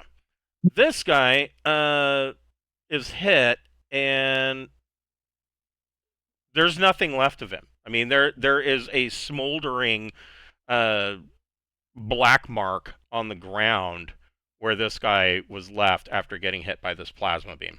Like, the man-made lightning shoots out and just fries this guy. This That's what we like to see. He already moved. He's going to take a -1. But he is going to... And these guys are... Oh, he does have gun combat energy. Okay. He's going to take a -1 to his check. So he's at a flat 0, and he is going to shoot his particle weapon, which is really just a really sloppy laser. And he misses and hits the side of the ship. But it has the radiation trait. That would be in encounter. Encounters and dangers. Radiation. Here we go.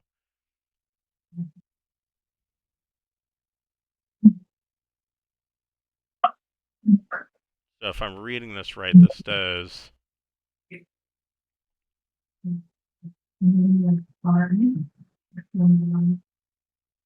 1d damage. Oh, I see.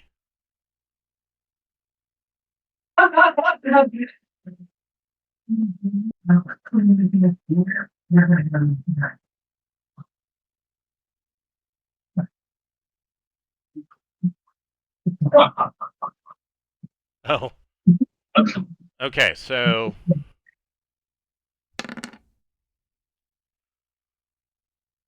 this guy takes an additional 5 points of radiation damage and flat out dies on the spot. So these are The guy to the left. Yeah, these they're just called Furbolg energy rifles. They're a particle weapon that is just not very well engineered. It's very, in a lot of ways it's similar to a fusion gun, which is the predecessor to the plasma gun. Every time it is fired, it releases radiation pretty much all over the place. It's just a sloppy. It's basically a nuclear flamethrower. This thing is similar in that regard, except that it is just a really shitty laser, and he just cooked his buddy with radiation, but he missed. So I mean, it doesn't even. It's kind of insult added to injury. This guy, the Furbolg leader, he's all he has on him, and Pappy can see this, is he has in one hand he had the remote detonator switch. In the other hand, he has a machete. Pappy, what are you having Sec Force 2 do? They're under the ship. The wires have been. They've got a clear line of sight to these two guys. I would imagine they probably have a clear line of sight to this guy too. Well, I mean, they were told to look for this way, and the second that there was movement to open up fire, so they're gonna open up fire. Okay, so you've got 3 guys. They are 2d plus. I'm sorry, 2d plus 2 for their weaponry. I think. Yes, 2d plus 2, and they are using the Instel Arms Deepnight carbine. So, who do you want this guy to shoot? That one. And is he firing single shot, burst, or full auto? Burst. Okay, so 2d plus 2. 2D plus 2. Okay. 2D plus 2. I can do this. I believe in me. Yeah, Me too. So he misses with burst. Did you want him to? He can move 6 meters. No. I Okay. don't want him to move up to the guys with the melee weapons. Okay. And who do you want this guy to shoot? I'm gonna have this guy aim and then try at this guy. Okay. So he gets 2d plus 3.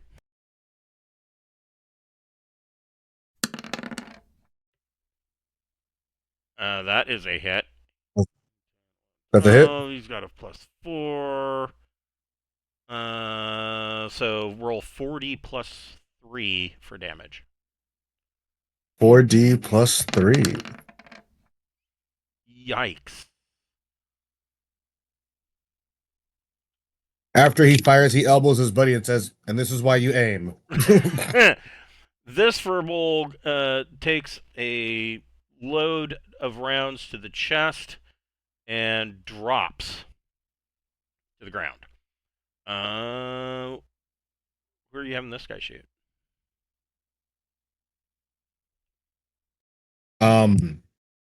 He's gonna. Yeah, he'll go for the first one, and he'll aim here? as well. Oh no! He's going for this one. Okay. He's the much closer threat at the moment. Sure. I'd have to shoot through people to go for that guy. So 2d plus 3. Oh, wait, no, they're in the ship. My bad. Anyway. That is a See, you gotta hit aim. with a plus 4 to damage. So 40 plus 3. Told you, you have to aim. Oof. Man. Okay. That's why these guys shouldn't bring a spear to a laser gun fight. Oop, not 22. 2. This guy also goes down. This guy that removed because he's just flat out dead. Mel, what are you doing? So you're two of your SAC Force guys are in the process of cutting through these wires. All they have though are their survival knives. Okay. Well, you can't shoot behind me unless I come down the ramp. So I'm gonna fire another burst at that Furbolg fanatic there. Okay. Wait, did those two guys survive? No, 2 of them are dead. One's alive, and I missed him. Yeah, these two guys up here though are alive. Shit. I mean, Which they're 2 guys? bleeding out profusely.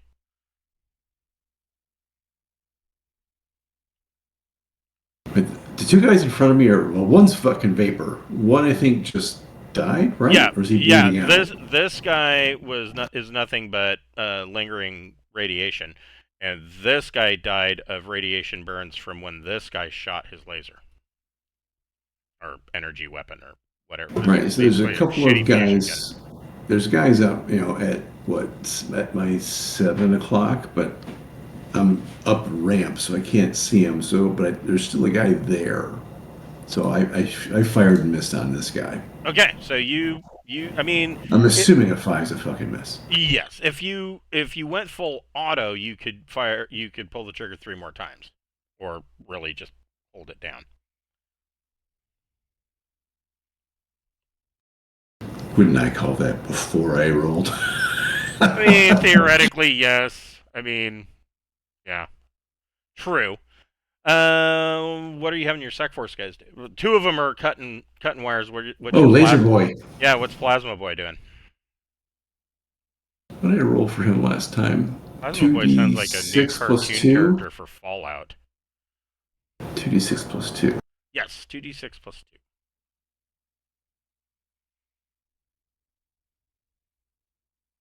That's not good. Oof. Yeah, but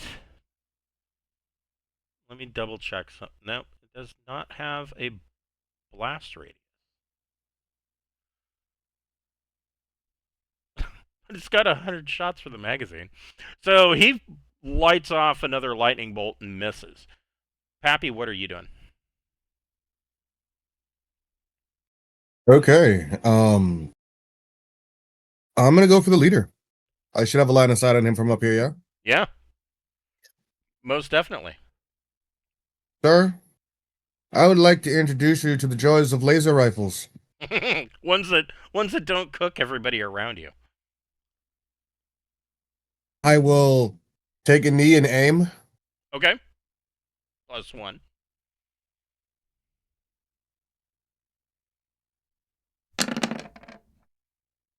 Oh shit. Owie. Yeah.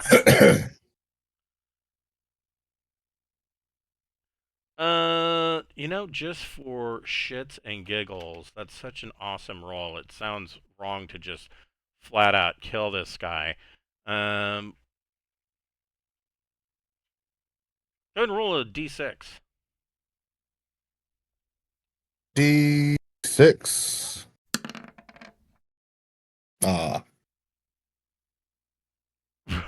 Wow. So you hit him in the right shoulder, and basically your laser just cuts off the entire right side of his torso from the shoulder down. And this guy immediately just drops from shock and cauterization and blood loss. There's there's no hope of bringing this guy back. You just cut him off. This Furbolg fanatic is going to go ahead and take a shot.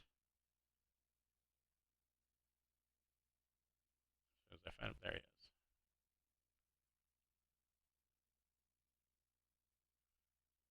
He's at a -2 because you have cover, Mel.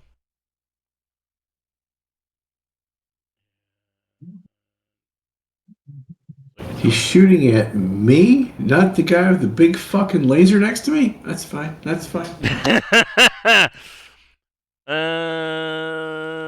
Well, let's see. No, I'm stacked up in front. It's perfectly fine. Yeah, he's shooting at you. So One must be the leader. Take it out. he misses again. This fusion beam goes over your head and hits the ceiling of this cargo bay that you're in, and the internal metal just kind of melts a bit and drips down from off the ceiling onto the floor around you, but somehow misses you. Furbolg leader is dead. What's Sex Force 2 doing, Mr. Pappy? The other two go, hey, maybe you should try and aim this time. To the guy that missed his first shot. Yeah, he So should have. He should have aimed, but I don't know. He's a fanatic. He's not that smart. That is a hit. Man. Shit. Was that 4D plus 3 or? So 4D 4D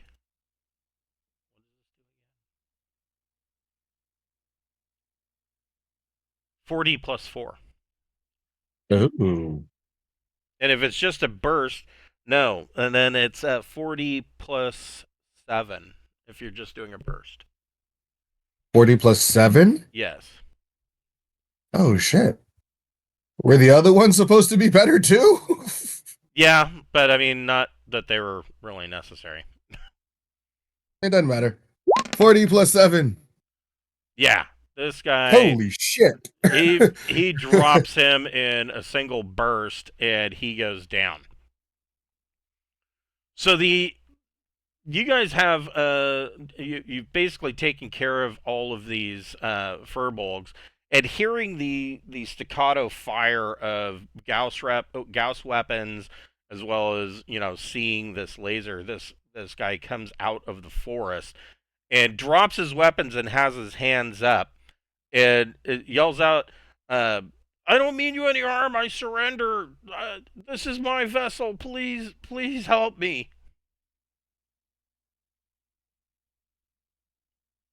Why the fuck would he do that in the middle of a fucking gunfight?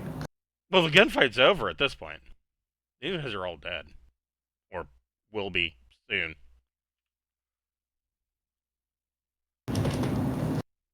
But, yeah, he comes out of the forest. Pappy, you can see him. Meanwhile, inside the cargo hold, Mel, your guys finally whittle their way through these wires, and the humming kind of... The sound of the humming stops, and slowly the vibration in the deck starts to wind down. Outside, Sec Force 2 reports that the charge buildup in the copper rings is still there, but it seems like they're dimming slowly.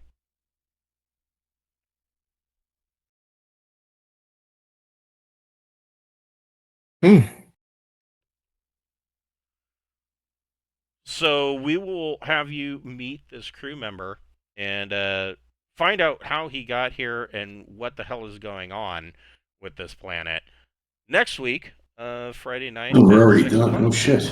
We are. Oh, I know, wow. right? Yeah, I know. That was wild. It went fast. But this is a good spot to break. We'll find out. I don't always go this quickly. Right. We'll find out about this gentleman, how he got here, and exactly what's going on this planet, and what's the deal with these crazy Furbolg next week, Friday night at 6 o'clock. All right, cool. See you later. It was fun. Thanks, sir. All right. Have a good night, guys. I'll see you next week. you next week.